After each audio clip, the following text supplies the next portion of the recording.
Você sabia que uma declaração de amor pode mudar o mundo? Não estou falando de contos de fadas, mas de decisões reais que derrubaram reinos, provocaram guerras e redesenharam o mapa da história para sempre. Prepare-se, porque hoje vamos mergulhar em histórias de amor tão poderosas que alteraram o destino de nações inteiras. E eu prometo, o que você vai descobrir vai muito além do romance. Vamos começar no Egito Antigo, com uma das mulheres mais icônicas de todos os tempos, Cleópatra.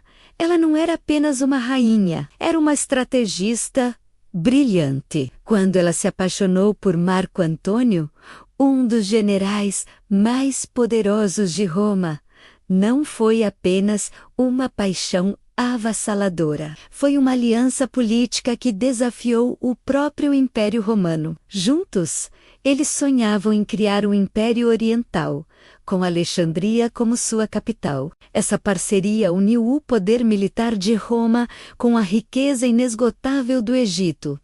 Eles controlavam rotas comerciais, cruciais, exércitos leais e um tesouro que parecia não ter fim. Para Roma, isso era uma ameaça existencial. Otaviano, o futuro imperador Augusto, viu essa união como uma traição. Ele iniciou uma campanha de propaganda massiva contra os dois, pintando Cleópatra como uma sedutora manipuladora e Marco Antônio como um romano que havia perdido a cabeça. A tensão escalou até a Batalha de Ácio, uma das batalhas navais mais decisivas da história. A derrota de Cleópatra e Marco Antônio não foi apenas o fim de um amor, foi o fim da República Romana e o nascimento do Império Romano sob o comando de Otaviano. O amor deles, que poderia ter criado um novo império, acabou consolidando o poder de seu maior inimigo. Mas o que quase ninguém conta é que, para além da paixão, a relação deles era uma fusão de culturas. Cleópatra apresentou a Marco Antônio um estilo de vida luxuoso e intelectualmente rico, muito diferente da austeridade romana. Eles criaram um clube de jantares, chamado As Vidas Inimitáveis, onde promoviam festas extravagantes e debates filosóficos. Essa união não era só política, era também uma tentativa de criar uma nova cultura greco-romana, egípcia, uma visão que foi completamente apagada da história pelo vitorioso Otaviano. Agora, vamos saltar para o século XX, para um escândalo que abalou a monarquia mais famosa do mundo. Em 1936, Eduardo VIII era o rei do Império Britânico, o maior império que o mundo já conheceu. Mas ele tinha um problema. Estava apaixonado por Wallis Simpson, uma socialite americana que já era divorciada e estava em processo de se divorciar pela segunda vez. Para a rígida monarquia britânica e para a Igreja Anglicana, da qual o rei é o chefe, casar-se com uma mulher divorciada era simplesmente impensável. O governo, o parlamento e a família real pressionaram Eduardo. Ele tinha uma escolha: o trono ou o amor. E ele escolheu o amor. Em um discurso de rádio que parou o mundo, ele anunciou sua abdicação, dizendo que não poderia carregar o peso da coroa sem o apoio da mulher que amava. Ele abdicou, e seu irmão mais novo, Jorge VI, o pai da rainha Elizabeth II, tornou-se rei. Essa decisão não apenas mudou a linha de sucessão, mas também forçou a monarquia a se modernizar e redefinir seu papel no mundo. Se Eduardo VIII não tivesse abdicado, a história da família real britânica e talvez do próprio Reino Unido teria sido muito diferente. A rainha Elizabeth II talvez nunca tivesse reinado, mas o que quase ninguém conta é o impacto político real dessa abdicação. Durante a Segunda Guerra Mundial,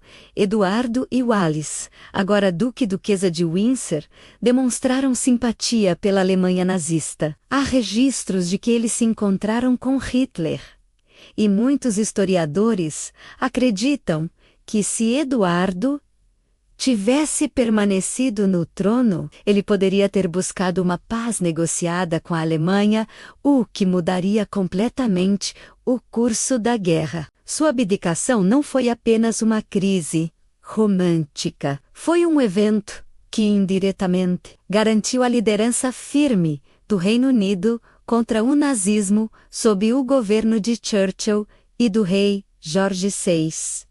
Por fim, vamos à França, no auge da sua glória e caos, com Napoleão Bonaparte e Josefina de Beauharnais. Quando se conheceram, ele era um jovem general ambicioso, e ela, uma viúva mais velha, charmosa e com muitas conexões na alta sociedade parisiense. Napoleão se apaixonou perdidamente. Suas cartas para ela são algumas das mais apaixonadas e desesperadas já escritas. Ele escrevia do campo de batalha, implorando por seu afeto, enquanto conquistava a Itália. Para ele, Josefina era seu talismã, sua inspiração. Ela, por sua vez, lhe deu a elegância e o acesso social que ele, um homem de origem modesta, não tinha. Juntos, eles se tornaram o casal mais poderoso da Europa. Como imperador e imperatriz,